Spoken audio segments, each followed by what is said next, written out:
Saudara-saudari yang terkasih, jumpa lagi dalam Pelita Hati hari ini, Jumat tanggal 4 Juni 2021, hari biasa dalam Pekan Biasa yang ke-9.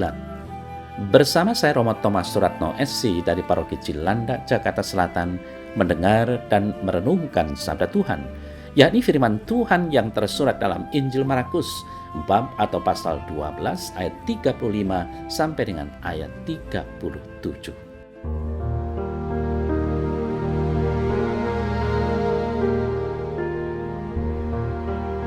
Pada suatu kali, ketika Yesus mengajar di Bait Allah, ia berkata, "Bagaimana ahli-ahli Taurat dapat mengatakan bahwa Mesias adalah anak Daud? Daud sendiri oleh pimpinan Roh Kudus berkata, 'Tuhan telah berfirman kepada Tuanku, duduklah di sebelah kananku sampai musuh-musuhmu kutaruh di bawah kakimu.' Daud sendiri menyebut dia tuannya. Bagaimana mungkin ia anaknya pula?" Orang banyak yang besar jumlahnya mendengarkan dia dengan penuh minat.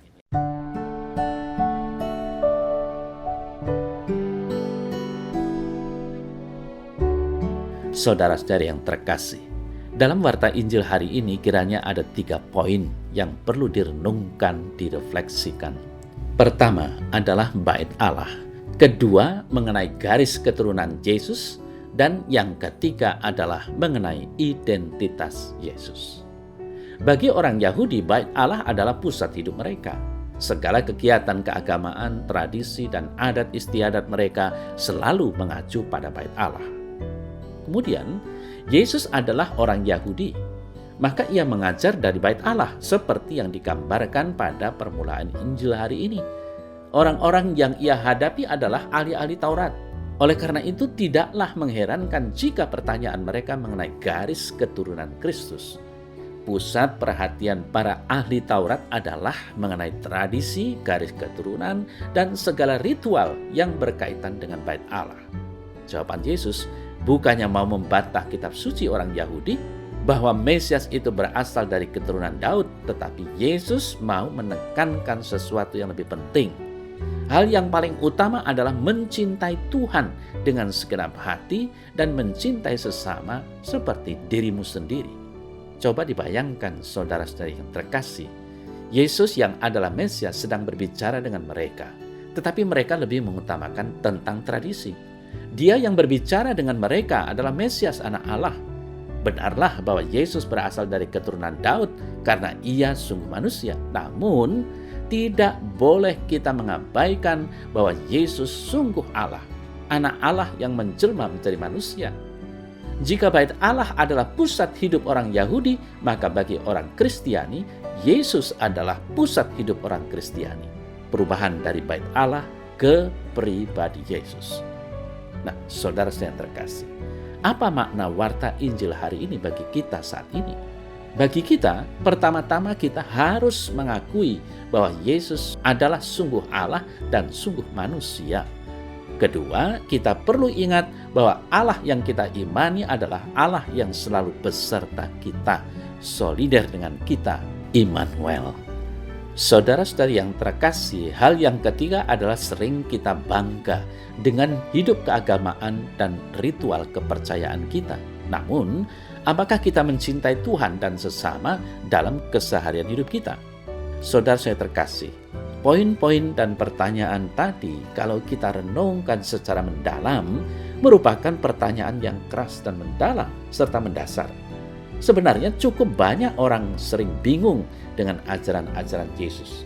Meski demikian, anehnya kemana ia pergi, banyak orang yang datang kepadanya dan berbondong-bondong mengikutinya. Kata-kata Yesus meskipun keras, namun sering menyejukkan dan banyak orang senang mendengarnya. Sejujurnya, saudara-saudari yang terkasih, sabda Yesus adalah kekuatan kita. Namun dalam kehidupan kita sehari-hari, kalau kita jujur dan berterus terang, seringkali kita tidak menaruh perhatian kepadanya. Kita jarang secara khusus dan kusuk mendengarkan sabdanya. Mungkin kita jarang atau bahkan tidak pernah membuka atau membaca kitab suci. Dapat dikatakan kitab suci menjadi barang yang jarang bahkan tidak pernah tersentuh.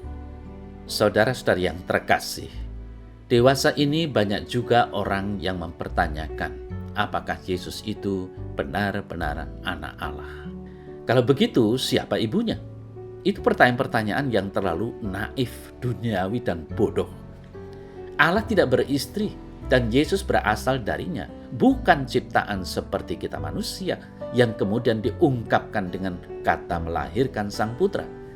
Maka bagi kita yang penting ialah mengakui Yesus sebagai Tuhan.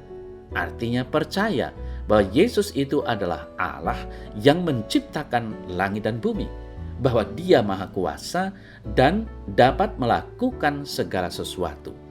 Dia Maha Tahu, mengetahui segala sesuatu, dan tidak ada sesuatu pun yang tersembunyi bagi Dia. Saudara yang terkasih, Tuhan Yesus mengenal kita dan mengasihi kita masing-masing. Namun itu belum cukup. Karena kita juga harus menerima Yesus sebagai Tuhan. Artinya apa?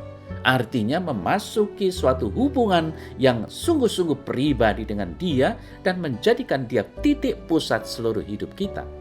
Sehingga Ia dapat mengendalikan seluruh hidup kita, membiarkan Dia berkarya dalam seluruh hidup kita, menyerahkan hidup supaya Ia dapat membentuk, memperbaharui, dan menjadikannya indah.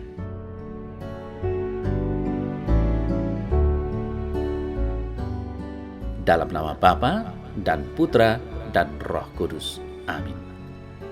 Ya Tuhan, aku mau menyerahkan seluruh hidupku kepadamu, supaya Engkau sendiri yang berkuasa atas diriku, serta menjadikan aku indah oleh kuasa Roh Kudus-Mu sendiri. Amin.